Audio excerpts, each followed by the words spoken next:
மாவட்டம் தொண்டாமுத்தூர் அருகே ஒரு வாரமாக பொதுமக்களை அச்சுறுத்தி வந்த சிறுத்தையை வனத்துறையினர் வலை விரித்து பிடித்தனர்.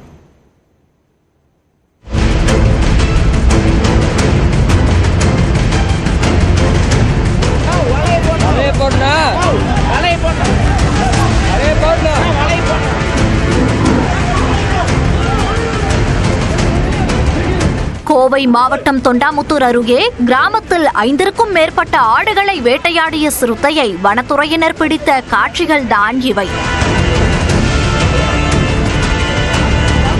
மார்ச் 1ஆம் தேதி ஓணம்பாளையத்தில் பண்ணை தோட்டத்தில் வீட்டு வாசலில் கட்டி வைக்கப்பட்டிருந்த 5 ஆடுகளை சிறுத்தை அடித்துக் கொன்றது.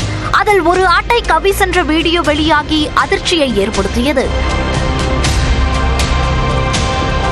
இதேபோன்று கெம்பனூர் உள்ளிட்ட பகுதிகளில் 5க்கும் மேற்பட்ட ஆடுகளை சிறுத்தை கவ்விச் சென்றது.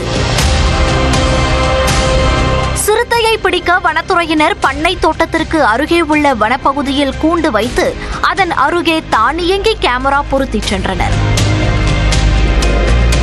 இதற்கிடையே அதே பண்ணை வீட்டிற்கு மீண்டும் வந்த சிறுத்தை கடந்த முறை வந்தபோது இருந்த இடத்தில் தற்போது ஆடு இல்லாததைக் கண்டு கதவை முட்டித் திறக்க முயன்ற வீடியோ காட்சி வெளியாகி மக்களை பதறச் செய்தது.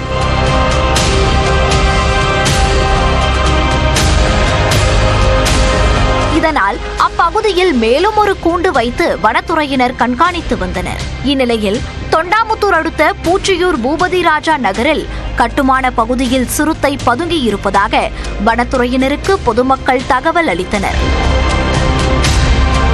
நிகழ்விடத்துக்கு வந்த வனத்துறையினர் சிறுத்தையை பிடிக்கும் முயற்சியில் ஈடுபட்டனர்.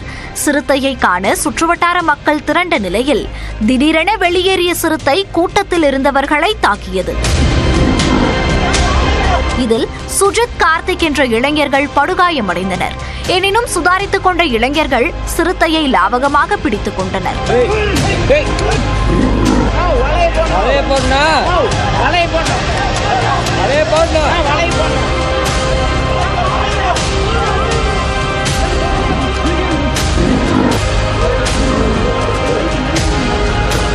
அருகில் இருந்த வனத்துறையினர் துரிதமாக செயல்பட்டு சிறுத்தையை வலையில் பிடித்தனர். தொடர்ந்து கால்நடை மருத்துவர்கள் மூலம் சிறுத்தைக்கு மயக்க ஊசி செலுத்தப்பட்டு கூண்டில் அடைத்து மருதமலை வனச்சரக அலுவலகத்துக்கு கொண்டு சென்றனர். சிறுத்தை தாக்கி காயமடைந்த இளைஞர்கள் தனியார் மருத்துவமனையில் சிகிச்சை பெற்று வருகின்றனர். பிடிபட்ட சிறுத்தைக்கு உடலில் 2 இடங்களில் காயம் இருப்பது தெரிய வந்துள்ளது. வனவிலங்குகளுடன் ஏற்பட்ட மோதலில் சிறுத்தை காயமடைந்திருக்கலாம் என்றும் தோல் நோய் தாக்கி உடல் மெலிந்து இருப்பதால் வனத்தில் வேட்டையாட முடியாமல் சிறுத்தை இங்கு வந்திருக்கலாம் என்றும் வனத்துறையினர் தெரிவித்தனர். ஆடுகளை வேட்டையாடிய சிறுத்தை பிடிபட்டதால் அப்பகுதி விவசாயிகள் மற்றும் பொதுமக்கள் நிம்மதியடைந்துள்ளனர். பிடிபட்ட சிறுத்தை சிகிச்சை பலனின்றி உயிரிழந்தது. கோவை மாவட்டம் ஓணாப்பாளையம் பகுதியில் 5க்கும் மேற்பட்ட ஆடுகளை வேட்டையாடிய சிறுத்தையை வனத்துறையினர் வலை விரித்து பிடித்தனர். ஆனால் பிடிபட்ட 5 வயது பெண் சிறுத்தை ஏற்கனவே காயமடைந்து உடல்நிலை பாதிக்கப்பட்டிருந்தது. இதைத் தொடர்ந்து மருதமலை வனப்பகுதியில் சிறுத்தைக்கு தொடர் சிகிச்சை அளிக்கப்பட்டது. ஆனால் சிகிச்சை பலனின்றி சிறுத்தை உயிரிழந்தது.